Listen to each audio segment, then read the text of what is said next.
Let's talk about body image, not in a shallow way, but in a deeply personal way, because your body isn't just a body. It's your identity, your confidence, your safety. In the last few years, we've seen weight loss pills, crash diets, and viral quick fix solutions.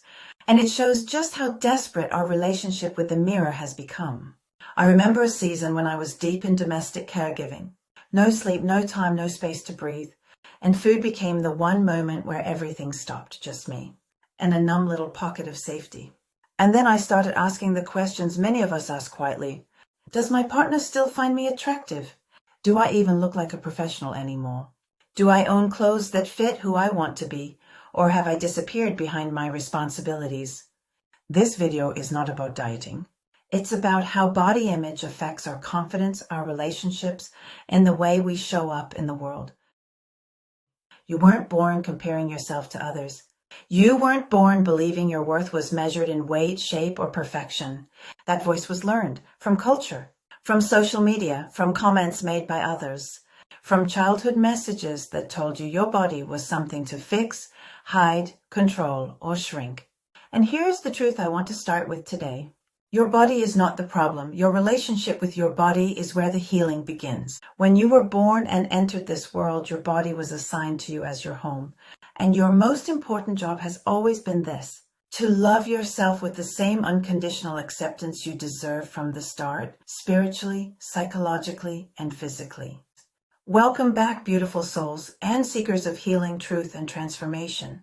I'm Nori, and this is my AI twin sister, Nora. Most people think body image begins in the mirror, but psychology teaches us something deeper. Your body image is the reflection of your emotional world. It comes from childhood messages, the way caregivers talked about food and weight, bullying or trauma, cultural pressure to be small, perfect, and pleasing. For some of us, our body was monitored since childhood. You're too big. You're too skinny. You should watch what you eat. For others, the body was ignored, unseen, or objectified. So the body becomes a battlefield. We diet to be good. We punish ourselves in stress. We tie our value to approval. Because in our nervous system, body image isn't about appearance, it's about belonging and safety. When you look in the mirror, you're not just seeing shapes and skin.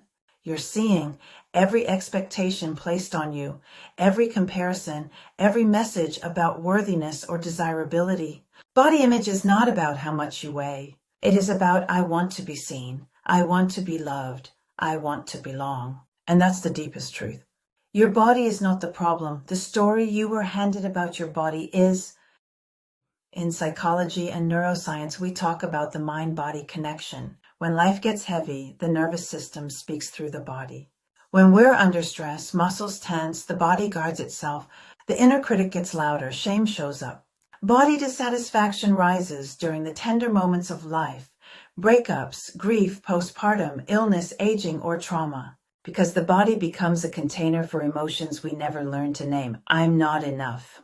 I'm unlovable. I need to control something. Emotional pain starts speaking through the mirror. The nervous system isn't trying to sabotage you, it's trying to protect you. The body remembers stress, fear, rejection, pressure, or pain, so emotional wounds become body wounds. Here's the deeper truth. Your body is not the enemy. It is the home of your intuition, safety, and power. When you return to your body, you return to yourself, the inner critic and the inner child. Let's go deeper. When you look in the mirror and hear, "You're disgusting. You don't look good enough. You need to lose weight." That voice is not actually about your body. It's the internalized voice of someone else. It might be a parent, an ex, a bully, a cultural expectation, a moment when you felt rejected or unseen. Your brain stored that voice as truth. But listen closely. The inner critic is always younger than you think. It's a child who learned, if I look perfect, I will be loved. If I change myself, I'll be accepted. If I shrink myself, I'll belong. So instead of fighting your body, I want to teach you a different question. What is my inner child still trying to protect me from? That question changes everything. Body image and mental health.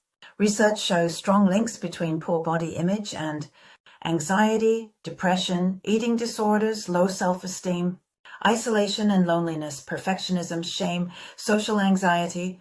Why? Because when we disconnect from our bodies, we disconnect from pleasure, rest, intuition. boundaries, emotions.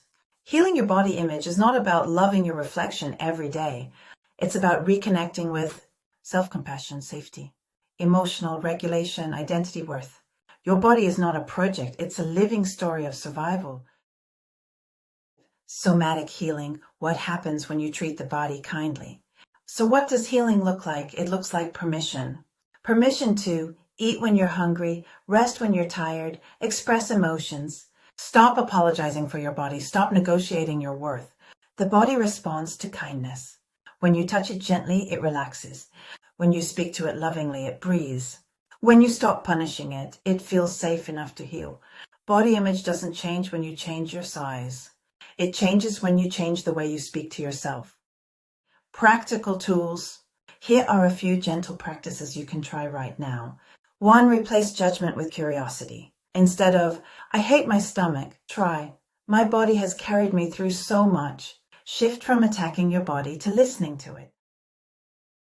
2. Notice how your body feels. Pause and ask, is there tension? Where am I holding stress? Do I feel safe in my body right now? Your goal is not perfection, it's awareness, because awareness creates change. 3. Reconnect through movement. Not to change your weight, but to change your state. Try stretching, dancing, walking, yoga, or slow, mindful breathing. Movement tells your nervous system, I'm safe, I'm present, I'm here.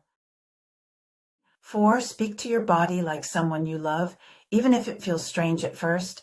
Try saying, I'm listening. I'm here for you. I'm not abandoning you. Your body isn't asking you to be perfect. It's asking you to come home to yourself. 5. Unfollow anyone who triggers comparison. Protect your mind the way you would protect a child.